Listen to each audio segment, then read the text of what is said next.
Selamat pagi teman-teman, selamat pagi Budian.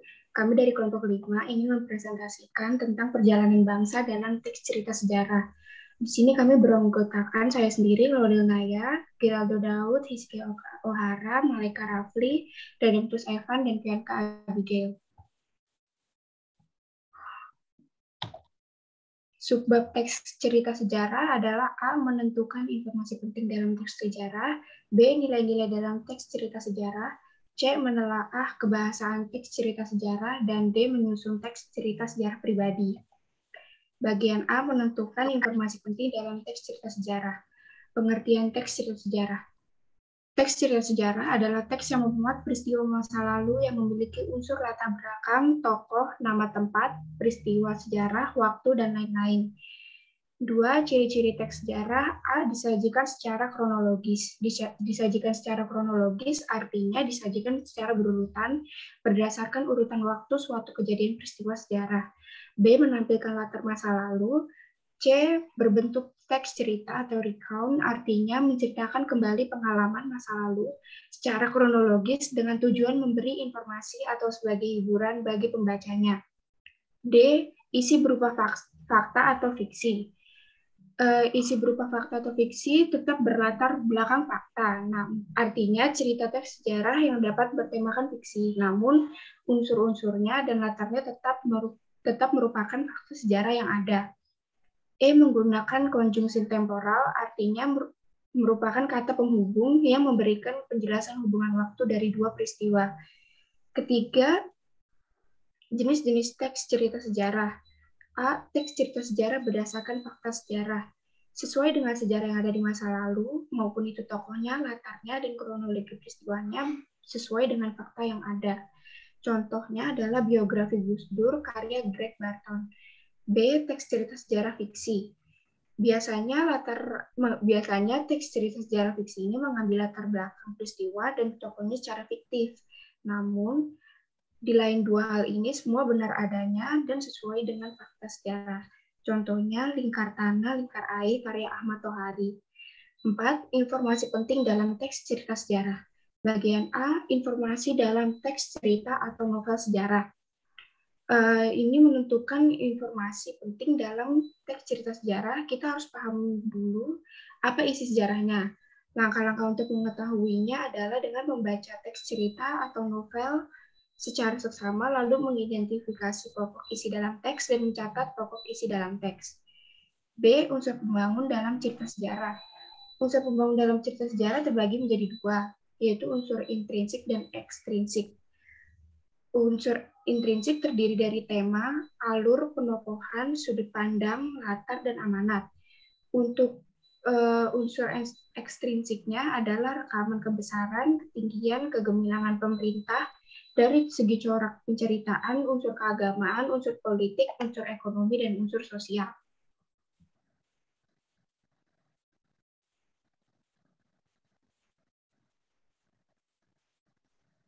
Selanjutnya ada nilai-nilai dalam teks cerita sejarah.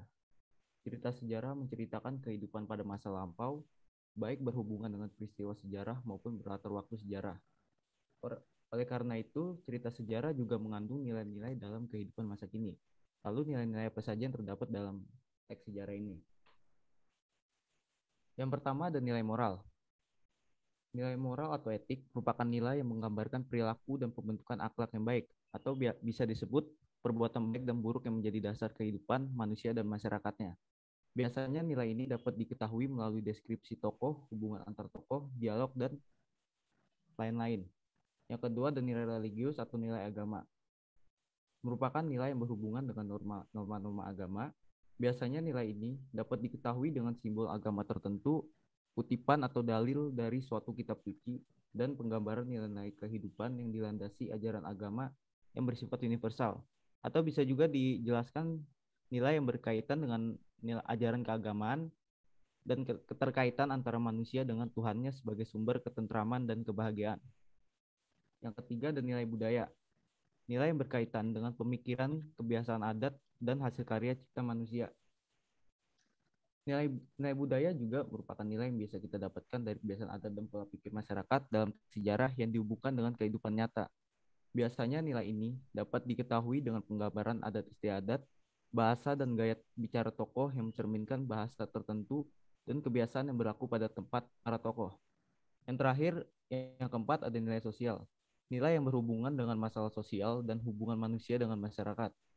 Peristiwa yang terjadi pada masa lampau memberikan kita gambaran tentang kehidupan dan kebudayaannya di masa lampau, sehingga merumuskan hubungan sebab akibat mengapa suatu peristiwa dapat terjadi dalam kehidupan tersebut.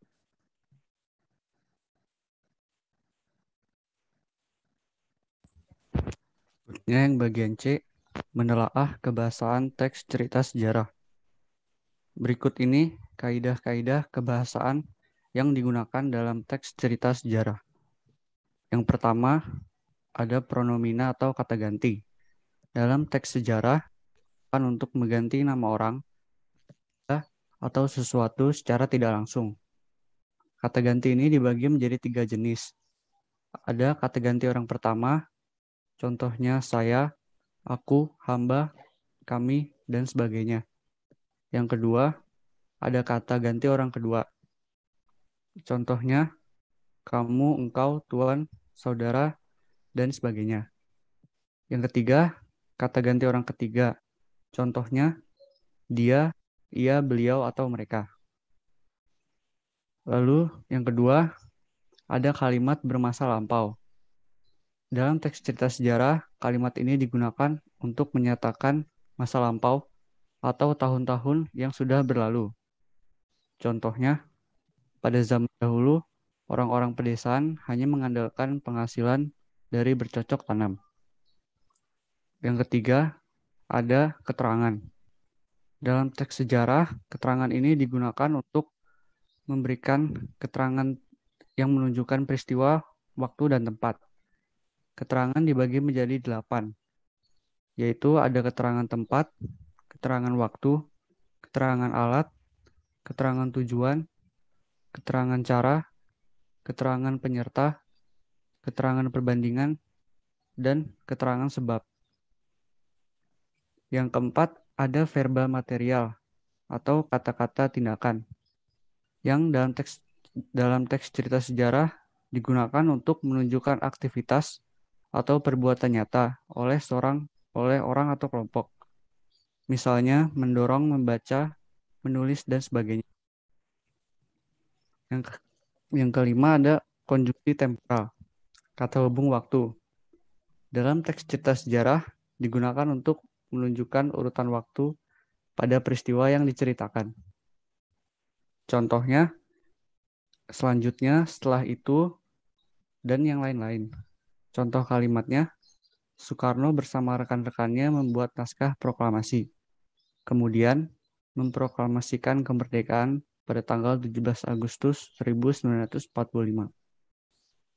Yang keenam ada konjungsi kausalitas atau kata hubung sebab akibat yang dalam teks cerita sejarah digunakan untuk menunjukkan adanya sebab dan akibat dari sesuatu yang terjadi.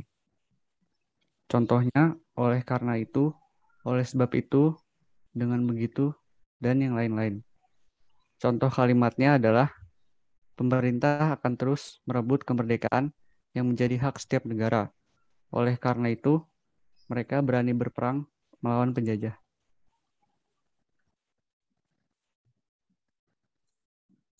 Selanjutnya kata sifat. Kata sifat adalah kata yang menerangkan nomina atau kata benda. Kata sifat sering juga disebut dengan nama lain adjektiva. Kata sifat sering digunakan dalam novel sejarah. Biasanya kata sifat sering ditemukan untuk menggambarkan tokoh, tempat, dan suasana. Lalu ciri-ciri kata sifat. Yang pertama dapat ditambahkan keterangan pembanding. Yang kedua dapat ditambahkan keterangan penguat seperti sangat, terlalu, amat, sekali. Yang ketiga dapat diingkari dengan kata tidak. Biasanya ditambahkan imbuhan awalan ter untuk menyatakan paling. Yang keempat biasanya ditambahkan imbuhan. Yang keempat biasanya kata sifat dapat diperluas artinya yaitu dengan pembentukan kata se ditambah pengulangan katanya. Contoh sebaik-baiknya, sepandai-pandainya. Yang keenam, kata sifat dapat menyatakan suatu keadaan atau kondisi atau sifat benda atau orang. Dan yang ketujuh, biasanya terletak sesudah kata benda, tapi pada konteks kalimat tertentu bisa diletakkan sebelum kata benda. Selanjutnya, fungsi kata sifat. Yang pertama, atributif, yaitu berfungsi sebagai atribut atau pelengkap penjelas subjek. Yang kedua, predikatif, yaitu berfungsi sebagai predikat. Yang ketiga, predikatif inversi, yaitu berfungsi sebagai predikat yang terletak di depan atau sebelum subjek. Dan yang keempat, substantif, yaitu berfungsi sebagai pelengkap yang mendampingi subjek utama dan terletak di depan subjek. Selanjutnya, bahasa kias. Kata kiasan adalah kata-kata yang sangat tidak formal, bukan dalam arti kata yang sebenarnya. Kata kiasan dipakai untuk memberi rasa keindahan dan penekanan pada pentingnya hal yang disampaikan. Makna kias biasa terdapat pada makna simbolik maupun ungkapan. Yang pertama, makna simbolik. Dalam teks cerita sejarah, penulis atau pengarang sering menggunakan simbol-simbol dalam penulisan teks cerita sejarah. Simbol tersebut dapat dimaknai oleh pembaca. Pembaca dapat mengaitkan simbol tersebut dengan konteks cerita. Makna simbol tersebut pasti berhubungan dengan konteks peristiwa yang diceritakan dalam teks cerita sejarah. Yang kedua, ungkapan. Ungkapan merupakan gabungan kata yang maknanya sudah menyatu dan tidak ditafsirkan dengan makna unsur yang membentuknya. Idiom atau disebut juga dengan ungkapan adalah gabungan kata yang membentuk arti baru di mana tidak berhubungan dengan kata pembentuk dasarnya. Ungkapan menjadikan cerita novel sejarah lebih menarik dan tidak monoton. Lalu yang B, menyusun teks cerita sejarah pribadi. Bagaimana caranya agar kita menyusun teks cerita secara sastra pribadi? Berikut ini merupakan langkah-langkah yang perlu diperhatikan dalam menyusun cerita. Yang pertama adalah menentukan tema. Sejarah apa yang akan digunakan sebagai latar dan penyokong utama dari teks cerita secara pribadi. Yang kedua adalah buat kerangka sejarah terlebih dahulu dan dapat disusun dengan secara kronologis, sebab akibat, tindakan tokoh, urutan tempat, dan rentetan peristiwa. Yang ketiga adalah mencari literatur, sumber sejarah, buku, dan media yang relevan lainnya untuk mengumpulkan fakta-fakta sejarah. Yang keempat adalah kembangkan menjadi teks sejarah dahulu jika diperlukan. Kemudian menuangkan sejarah tersebut dalam cerita sejarah yang diinginkan sesuai dengan imajinasi. Yang kelima adalah mencermati kembali teks cerita sejarah yang disusun, baik itu struktur, isi, ataupun kaidah kebahasaannya. Yang keenam adalah merevisi, merupakan kegiatan setelah mencermati kembali. Apabila pada tahap mencermati terdapat kekeliruan, dilakukan perbaikan atau revisi. Membuat teks cerita sejarah pribadi. Teks cerita sejarah ditulis oleh sejarawan, pujangga pada zaman kerajaan, atau masyarakat awam. Berikut langkah-langkah menyusun teks cerita sejarah. Yang pertama, kita harus menentukan tema. Yang kedua, menentukan pusat pengisahan. Yang ketiga, menentukan penokohan. Yang keempat, menentukan latar atau setting. Yang kelima, penyajian alur. Lalu, menyunting teks cerita sejarah. Berikut langkah-langkahnya. 1. Membaca teks cerita sejarah dari awal hingga akhir secara seksama. Yang kedua, menandai paragraf sesuai dengan struktur teksnya, yaitu orientasi, urutan peristiwa sejarah, dan reorientasi. Yang ketiga, itu memastikan teks memiliki struktur yang sesuai dengan kaidah. Yang keempat, memperbaiki struktur teks tanpa mengubah substansi teks tersebut jika teks memiliki struktur yang tidak sesuai dengan kaidah. Yang kelima, menyunting teks berdasarkan bahasa yang digunakannya atau dijelaskan dalam materi tersendiri. Yang keenam, mempublikasikan teks cerita sejarah yang telah disunting.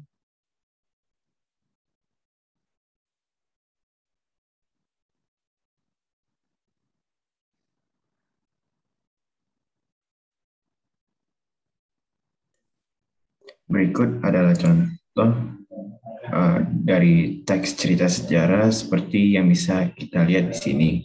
Jika kita cermati teks ini, terdapat unsur-unsur teks maupun keterangan. Unsur-unsur yang bisa kita lihat adalah temanya, yaitu mengenai kemerdekaan Indonesia dengan alur maju, sudut pandang ketiga, latar tempat, waktu, dan juga penokohan bisa kita dapatkan dari membaca teks tersebut. Terdapat juga 3 bagian dalam teks cerita sejarah, yaitu orientasi mulai dari kalimat pertama yang sudah kami tandai, yaitu berawal di paragraf pertama sampai akhir paragraf pertama. Pada paragraf kedua sampai ketiga merupakan urutan peristiwa, dan paragraf keempat yaitu di kalimat akhirnya sampai selesai merupakan bagian reorientasi. Sekian dari kelompok kami. Apa ada yang ingin ditanyakan? Saya mau izin nanya ya. Jadi tadi dari teks cerita sejarah yang udah kalian contohin, apa saja sih penokohan yang ada di dalam teks cerita sejarah tersebut? Kasih. Ada lagi mungkin? Saya mau bertanya, nilai apa aja yang terkandung dari contoh teks cerita sejarah?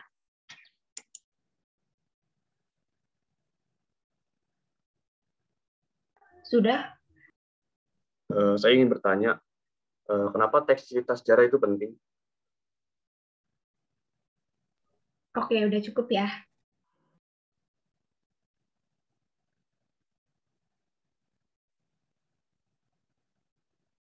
Saya ingin menjawab pertanyaan yang pertama, yaitu apa aja penokohan yang terdapat dalam teks cerita sejarah ini. Penokohan bisa kita temukan dari teks cerita sejarah ini, yaitu adanya pahlawan-pahlawan seperti Soekarno-Hatta, Muhammad Hatta, Rajiman Weddireningrat, dan juga ada juga pahlawan yang dari Jepang, yaitu Jenderal Terauchi, Kaisar Hirohito, Jenderal Douglas MacArthur, dan masih banyak lagi.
Saya Kiskiawara meminta izin untuk menjawab pertanyaan kedua, yaitu nilai dari teks cerita sejarah tersebut. Nah, nilai dari teks cerita sejarah tersebut bahwa bagaimana para pahlawan kita seperti Soekarno, Muhammad Hatta, dan Rajiman Weddireningrat mencoba dan berusaha untuk mendapatkan kemerdekaan Indonesia yang sudah diimpikan sejak lama. Bahkan sampai mengambil kesempatan-kesempatan dalam kesempitan si Jepang itu sendiri. Nah, itu. Terima kasih.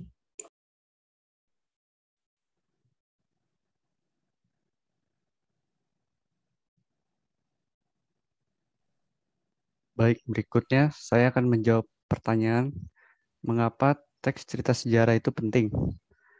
Teks cerita sejarah itu penting karena dengan mengetahui teks cerita sejarah, kita jadi bisa mengetahui struktur yang benar dalam penulisan teks cerita sejarah.